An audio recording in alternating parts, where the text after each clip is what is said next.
जय जगन्नाथ नमस्कार बंधुगण समस्त शिक्षक शिक्षयित्री खुशीर खबर मुख्यमंत्री कार्यालय तरफ एक सूचना जो अच्छी जातीय शिक्षा नीति अनुसार प्राथमिक शिक्षा क्षेत्र में हेब व्यापक परिवर्तन स्कीमाटी प्राथमिक शिक्षक मान नियमित करने मुख्यमंत्री निष्पत्ति आउ कौन अच्छी ना 40,000 नूतन शिक्षक पदवी सृष्टि हो दशम श्रेणी सबू पिला मागणार पाठ पुस्तक दिज्व संपूर्ण खबर विषय आम आसतु जाना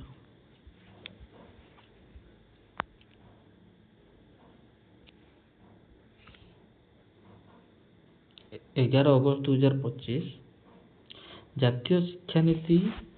अनुजाई ओडिशा रे प्राथमिक शिक्षा को सुदृढ़ करने पर मुख्यमंत्री श्री मोहन चरण माझी गुरुत्व आरोप कर मुख्यमंत्री कहते जे 2036 रे समृद्ध ओडिशा गठन लक्ष्य पूरण करने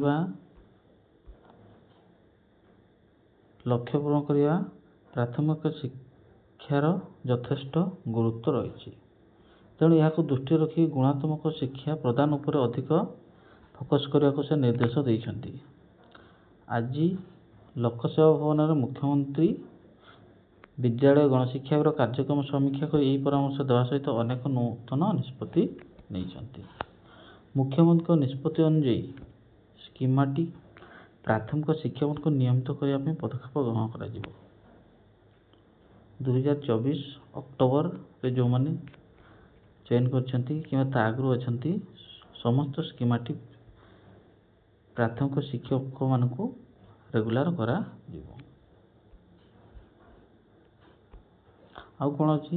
प्राथमिक शिक्षा को सुदृढ़ करने नूतन शिक्षा नीति अनुजाई अधिक शिक्षकों आवश्यकता अच्छी राज्य में बर्तमान 45,292 प्राथमिक विद्यालय 1,60,319 शिक्षक पदवी अच्छी तो नूतन शिक्षा अनुजाई आउ 39,365 पदवी सृष्टि कर डिसेम्बर 2025 सुधा 5,067 शिक्षक पदवी खाली रहिबो तेणु यही सब पदवी को मिसई आसंता 3 वर्ष रे 44,433 पदवी पूरण करने मुख्यमंत्री निर्देश देते वर्ष को पाखापाखि 15,000 पदवी पूरण कर स्कूल को सुदृढ़ और उन्नत करने राज्य में गोटे बड़ आवश्यकता रही बोली मत प्रकाश पाई यही अनुसार राज्यर माध्यमिक शिक्षा परिषद राज्य उच्च माध्यमिक शिक्षा परिषद को मिसाई गोटे बोर्ड गठन करने को निष्पत्ति निगला तेणु बीएससी बोर्ड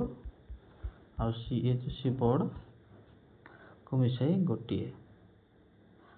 बोर्ड गठन करा आउ कौन अच्छी राज्यर प्रथम अष्टम श्रेणी सब पिला मागणार पाठ पुस्तक दिखाऊला आ नवम दशम श्रेणी केवल अनुसूचित जाति और जनजाति पिला पाठ पुस्तक दि जाऊँगी एबे किंतु नवम दशम श्रेणी सब पिला मागणार पाठ पुस्तक जगाई देवाई बैठक में निष्पत्ति ग्रहण करागला आउ कौन ना छात्र छात्री मानकर स्वास्थ्य क्षेत्र में अधिक ध्यान दिज्व हॉस्टेल रोता पिला एनएम नियुक्त करने बैठक में निष्पत्ति ग्रहण कराइला प्रत्येक 300 पिला जड़े एनएम बहुमुखी स्वास्थ्यकर्मी नियुक्त करने निष्पत्ति ग्रहण कराई तो हॉस्टेल जो छात्र छात्री रोचंती 300 पिलार जड़े एनएम को नियुक्ति दिज्व से भाया नूतन बेसरकारी विद्यालय अनुमोदन व्यवस्था संपूर्ण ऑनलाइन प्रक्रिया बैठक में निष्पत्ति आदिवासी पिला मातृभाषा शिक्षा देवा पर गुरुत्व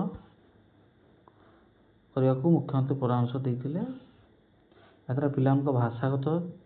ଯୋଗାଯୋଗର ସୁବିଧା ହେବ, ଶିକ୍ଷାର ମାନ ବୃଦ୍ଧି ପାଇବ ବୋଲି ମୁଖ୍ୟମନ୍ତ୍ରୀ କହିଥିଲେ। ଏହା ସହିତ SC ST RTA ସହଯୋଗରେ କୋରାପୁଟରେ ଏକ ବହୁଉଚ୍ଚ ଶିକ୍ଷା କେନ୍ଦ୍ର ପ୍ରତିଷ୍ଠା କରିବା ପାଇଁ ପଦକ୍ଷେପ ନିଆଯିବ। ଆଉ କ'ଣ, ଭିନ୍ନକ୍ଷମ ପିଲାଙ୍କ ପାଇଁ ନିୟମିତ ଶିକ୍ଷକମାନଙ୍କୁ ନିଯୁକ୍ତି ଦିଆଯିବ। ଯେଉଁମାନେ BEd କରିଥିବେ ସେମାନଙ୍କୁ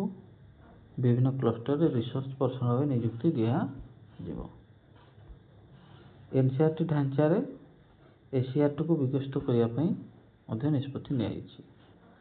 director of textbook publication and marketing ସଂସ୍ଥା ସୁଦୃଢ଼ୀକରଣ କରିବା ପାଇଁ ନିଷ୍ପତ୍ତି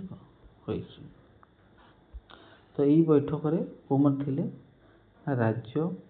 ବିଦ୍ୟାଳୟ ଗଣଶିକ୍ଷା ମନ୍ତ୍ରୀ ନିତ୍ୟାନନ୍ଦ ଗଣ୍ଡ, ମୁଖ୍ୟ ଶାସନ ସଚିବ ଶ୍ରୀ ମନୋଜ ଆହୁଜା, ମୁଖ୍ୟମନ୍ତ୍ରୀଙ୍କ ପ୍ରମୁଖ ସଚିବ ଶାଶ୍ୱତ ମିଶ୍ର,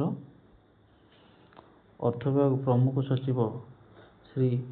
ସଞ୍ଜୀବ ମିଶ୍ର, ବିଦ୍ୟାଳୟ ଓ ଗଣଶିକ୍ଷା ସଚିବ ଶ୍ରୀମତୀ ଶାଳିନୀ ପଣ୍ଡିତ, ଅସିପାରା ନିର୍ଦ୍ଦେଶିକା ଶ୍ରୀମତୀ ଅନନ୍ୟା ଦାସ ଓ ବିଭାଗର ବରିଷ୍ଠ ଅଧିକାରୀମାନେ ଉପସ୍ଥିତ ଥିଲେ। ତେଣୁ ବହୁତ ବଡ଼ ଖୁସିର କଥା। ତେଣୁ ଯେଉଁମାନେ ବି ଏହି ଚ୍ୟାନେଲ ନୂଆ ଅଛନ୍ତି ସବସ୍କ୍ରାଇବ୍ କରିଦେବେ, ଲାଇକ୍ କରିଦେବେ।